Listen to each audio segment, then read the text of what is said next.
Sir ଆପଣଙ୍କ ନାଁ? ସୁବାସ ଚନ୍ଦ୍ର ଏଇଟା ଲୋକେସନ୍ ଲୋକେସନ ଭଦ୍ରକ ଚରପା ମେସିନ୍ କେଉଁଠୁ ଆଣିଥିଲେ? ଇଏ ମଧୁଲିଙ୍କା ଏଣ୍ଟରପ୍ରାଇଜ। ମେସିନ୍ ଠିକ୍ ଠାକ୍ ଚାଲୁଛି, ରନିଂ କରୁଛି ଠିକ୍ ଠାକ୍? ସେ ଠିକ୍ ଠାକ୍ ସବୁ ଚାଲିଛି ତ? ସର୍ଭିସିଂ ଠିକ୍ ଅଛି ସବୁ? ଅସୁବିଧା କିଛି ନାହିଁ। ଆଜ୍ଞା।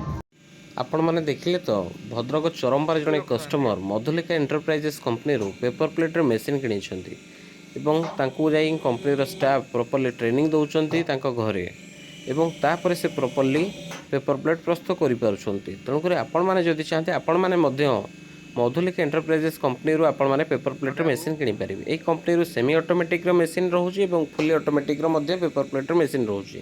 ତେଣୁକରି ଆପଣମାନଙ୍କର ବଜେଟ୍ ଅନୁସାରେ ଆପଣମାନେ ଏହି ପେପର ପ୍ଲେଟ୍ ମେସିନ୍ ଆପଣମାନେ ବ୍ୟବସାୟ କରିପାରିବେ। ଆପଣମାନେ ଏହି କମ୍ପାନୀରୁ କ'ଣ ପାଇଁ କିଣିବେ?